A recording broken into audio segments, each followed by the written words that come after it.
সুধী দর্শক মণ্ডলী, আমি জাতীয় প্রেস ক্লাবের সামনে একজন ভদ্রলোক সুলতান শিকদার, এই সুলতান শিকদার সাহেব একটি অভিনব কায়দায়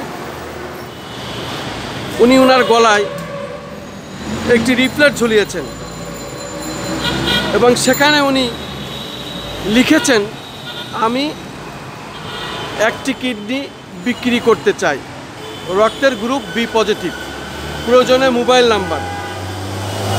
সত্যি আসলে জাতীয় প্রেস ক্লাবের সামনে একজন শ্রমিক, উনি ওনার রক্ত খাটানো পয়সা প্রায় 8 লক্ষ টাকা একজন প্রধান শিক্ষকের কাছে পাবেন। উনি বিভিন্ন সময় তার কাছে টাকা পয়সা চেয়ে না পেয়ে এখন জীবন জীবিকার আশায় উনি জাতীয় প্রেস ক্লাবের সামনে সাংবাদিকদের শরণাপন্ন হয়েছেন এবং বাধ্য হয়ে উনি কিডনি বিক্রি করতে চাচ্ছেন। আসলে এই প্রধান শিক্ষক সে আসলে একজন মানুষ গড়ার কারিগর আমরা বলতে পারবো না, যেহেতু প্রতারক। একজন শ্রমিকের টাকা যে মেরে খায়, সে আসলে কেমন প্রধান শিক্ষক? তার কাছে কি শিখবে ছাত্রছাত্রীরা? জাতি কি আশা করবে?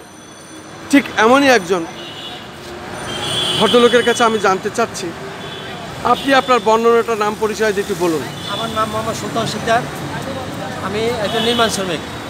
আমি মিজানুর রহমান, উনি একজন প্রধান শিক্ষক, হাজি মনির হোসেন উচ্চ বিদ্যালয়ের প্রধান শিক্ষক।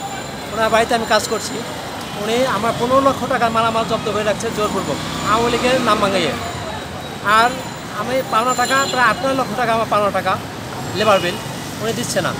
এখন আমি এলাকায় যাইতে পারছি না ওনার হুমকি তুমকিতে। পরে আমি থানায় জিডি করছি, বলছে বেশি বাড়াবাড়ি করলে আমার জমা করে লাস্ট টাঙ্কির মধ্যে লাশ ফালাই রাখবে, এবং যদি আসছে বেশি বাড়াবাড়ি করি আমাকে দুনিয়া থেকে বিদায় হতে 1 লক্ষ টাকা লাগবে মাত্র। হ্যাঁ, তাই আমি এলাকায় ভয়তে যাইতে পারছি না। আমার মেয়েরা না খাইয়ে মরতে আছে। আমি 6 মাস যাওয়ার ঘর ভাড়া দিতে পারছি না, টাকার অভাবে টাকা যাইতে পারছি না।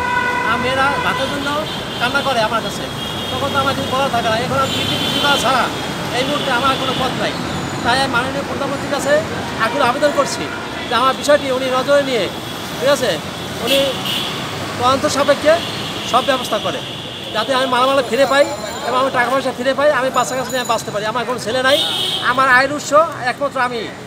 যদি আমি কর্মকাল, আমার ভাতা আছে, আমি একজন ভূমিহীন মানুষ। আমার বাংলাদেশে কোথাও এখনও কোনো জমি জমা নাই এবং 10 টাকা কোনো সঞ্চয় নাই।